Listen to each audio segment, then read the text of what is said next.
Every time something big happens for the world, every time a great victory is won for freedom and for peace and for prosperity, it is almost always the Brits and the Americans that do it together. And we win every single time. That we are going to make it our mission as an administration to bring peace to Europe once again. When we work together, when we fight together, when we make it clear that we always approach every situation with an open hand, but if things go poorly, we're willing to do what we have to do. We make it easier to achieve peace and prosperity all over the world. That we are going to make it our mission as an administration to bring peace to Europe once again.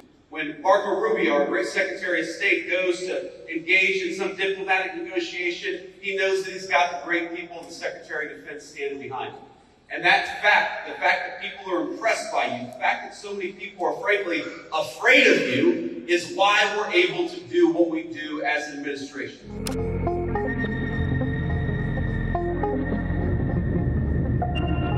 So, here's a simple thing. We've got a beautiful country here. We've got a beautiful alliance. And I think every single one of you know that for over 100 years, we have worked with our friends from the United Kingdom to achieve great victories. And if you look at the long sweep of history, every time something big happens for the world, every time a great victory is won for freedom and for peace and for prosperity, it is almost always the Brits and the Americans that do it together. And we win every single time we go to war together. You guys know that as well as anybody. But it's not just about going to war, and it's not just winning when we do.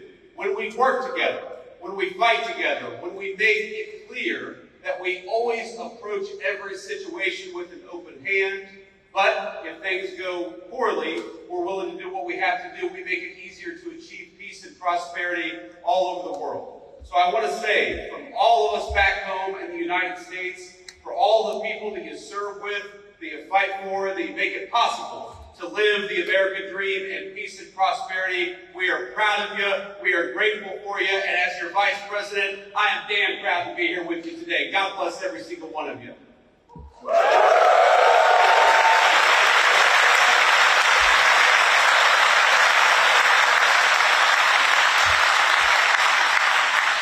Now, it would be impossible for me to list every single thing that has happened just from this single base over the past 100 years. From World War I to our operations against terrorists in Yemen, the history of this base, of its mission, of all of the things that we've done with our friends from the United Kingdom, is a very, very proud tradition. So I won't try to list everything that we've done, but you guys know the mission, you guys know the story, and you guys know the history. We have done so much with our English friends, with our friends from the UK, and I started the week in a place called Chevening with the Foreign Secretary of the United Kingdom, further south in the country, in a county called Kent. And what we did is we worked on one of our most important shared security goals in Europe, which is the end of the war between Russia and Ukraine. The President of the United States came in 6 months ago, and I just talked to him right before I came on the stage, and he said very simply that we are going to make it our mission as an administration to bring peace to Europe once again. But as you all know, it is impossible to bring peace anywhere unless the bad guys are also worried that we've got a hell of a fine Air Force and a hell of a fine military to back up the peace to begin with. So what you guys do, even though you may not see it every single day, is you make it possible. You make it possible for us to accomplish the President's goals through negotiation. You make it possible for us to go into a room and say, yes, we want peace. Yes, we want to work together. Yes, we'd like to bring an end to this terrible conflict. But we've also got some great airmen back at Fairford and other bases. They're going to make sure that no matter what happens, the peace and the prosperity and the goals of the American people are going to be well served by what you do.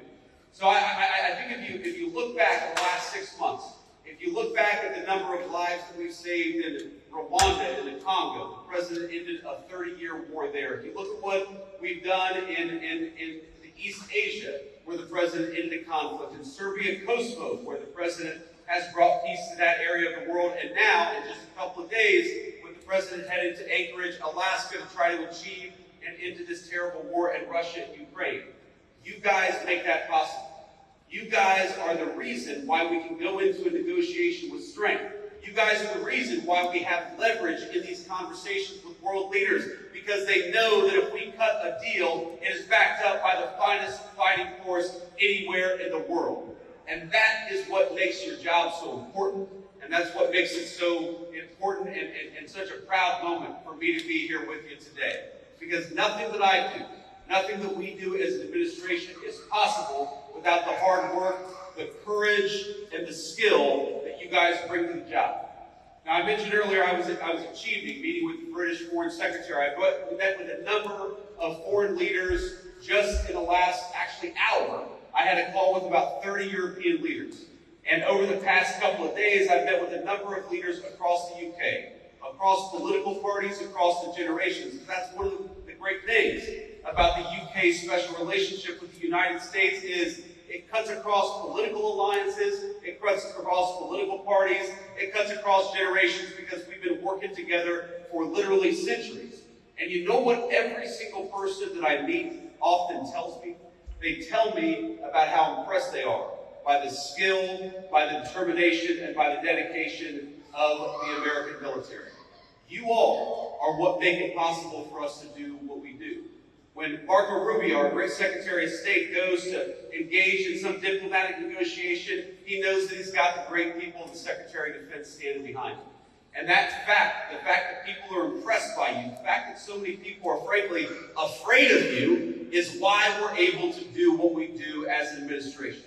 So I just want to say, for the President of the United States, who again I just spoke to, and he told me to give you this message, we're proud of you, we're grateful to you. We know that it's not always an easy job. We know there are often long hours, but I hope you know that the peace and the prosperity and the safety of your countrymen depend on you doing a good job, and we are damn proud of the job that you do every single day. God bless you all. Thank you for having me, Vice President, here in the UK.